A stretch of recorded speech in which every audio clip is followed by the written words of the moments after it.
नाशिकमधील Tata consultancy services प्रकरणात अटक करण्यात आलेल्या आरोपींना न्यायालयाने 2 मे पर्यंत पोलीस कोठडी सुनावली।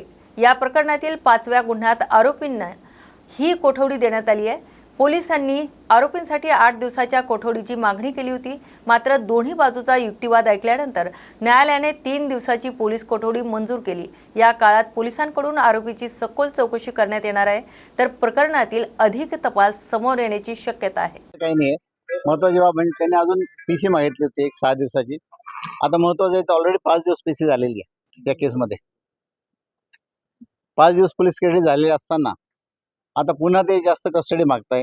तर कारण त्याची अशी होती की त्यात ऑलरेडी त्यांनी लॅपटॉप जप्त केलेले, त्यात ओव्हरऑल जे सिच्युएशन जर पाहिली त्यांचे मोबाईल जप्त केलेले, ज्या ठिकाणी त्यांना माऊस खाऊ घातला असं ते म्हणणं आहे, तर ते करिश्मा ढाबा तिथे घेऊन गेले, त्यानंतर जिथे टोपी घातली त्या ठिकाणी घेऊन गेले। आता त्याच्याकडे म्हणणं असं होतं की अजून यांचे काही लिंक्स आहे का पुढे, त्यांना शोधून बघायचे असं ते म्हणणं आहे। आता हे जे ऑफेन्सेस आहे, हे 4 जर ऑफेन्सेस बघितले आपण, त्या ऑफेन्सेसमध्ये एक पुरुषाने तक्रार केलेली आहे की मला धर्मांतराचा प्रयत्न म्हणजे माझ्या धर्माबद्दल काहीतरी विक्षिप्त बोललं गेलं आणि त्यानंतर मला जबरदस्तीने मांस खाऊ घातलं गेलं, अशी त्यांची स्टोरी आहे। आमचं म्हणणं असं आहे की ओव्हरऑल जर सिच्युएशन बघितली तर ह्या केसमध्ये असा काही प्रकार घडलेला नाही आणि 5 दिवसाची पोलीस कस्टडी फार झाली। तर आमची विनंती की त्यांनी MCR द्यावा असं विनंती होती। त्यात अजून एक महत्त्वाची बाब म्हणजे मी दानिशपुरतं बोलतो, दानिश शेख बद्दल। त्याच्यात काल असं झालं की त्याच्या पत्नीला बोलवलं गेलं। त्या पत्नीला बोलवून साधारण दुपारी 11 ते 3 आणि त्यानंतर दुपारी 3 ते 11:30 रात्री तिला बसवून ठेवण्यात आलं। चहा पाणी न देता तिला अनेक प्रश्न विचारले गेले, तिला त्याचा मोबाईल मागितला गेला, तिचा मोबाईल मागितला गेला। त्यांचं म्हणणं असं त्याचा आणि जी दुसऱ्या एका CR मधली जी बाई आहे मूळ फिर्यादी, तिचं नाव मी घेत नाही, न्यायप्रविष्ट बाब आहे, त्यांच्यात काय बोलणं आहे त्यांना बघायचं होतं।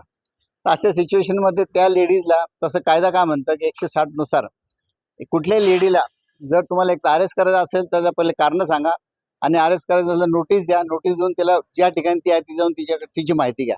इथे एका स्त्रीला सकाळी 11 ते 3 आणि दुपारी 3 ते 11:30 पर्यंत बसून ठेवण्यात आलं। याबाबत माझा व्हेरी स्ट्रॉंग ऑब्जेक्शन आहे आणि याबाबत मी ह्युमन राईट्स कमिशनकडे देखील जाणार आहे।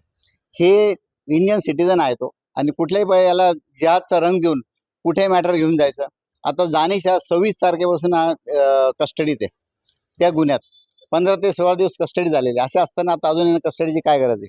म्हणजे कुठेतरी कलाटणी द्यायची आणि या केसमध्ये काहीतरी कॉर्पोरेट जिहादचं नाव द्यायचं, एका कंपनीला बदनाम करायचं आणि हे जे असे आरोपी आहेत ज्यांचं बॅकग्राऊंड काय नाही, कुठली गुन्हेगारी पार्श्वभूमी नाही, अशा लोकांना कुठेतरी घेऊन जाऊन टॉर्चर करायचं, हा भाग कुठेतरी थांबला पाहिजे। तर आज आम्ही तीच बाजू मांडली आहे। लेट अस होप आज ऑर्डर अवेटेड आहे, तर आम्ही रिक्वेस्ट केली की MCR करावी। तर या सगळे जे गुन्हे आजच्या गुन्हे याच्यातले 3 वर्षापेक्षा जास्त गुन्हे त्याच्यात सजा नाही। अशा प्रावधान असताना प्रथमतः त्यांनी अर्नेस्ट कुमारच्या जजमेंट प्रमाणे एक तर नोटीस द्यायला पाहिजे, मग अरेस्ट करायला, कारण सांगून अरेस्ट करायला पाहिजे। अरेस्ट केले, आता 5 दिवस मध्ये ठेवलेले आहे, अजून PCR मागताय। आमची म्हणणं आहे की MCR द्यावा, होपफुली आज MCR होईल, दॅट्स ऑल, बाकीचं नंतर बघू। ठीक। महाराष्ट्र बुलेटिन या विशेष बातमीपत्रात आपण इथेच थांबतोय। अशाच नव्या आणि ताज्या बातम्यांसाठी पाहत राहा न्यूज मराठी 24/7। नवा भारत, नवा विचार।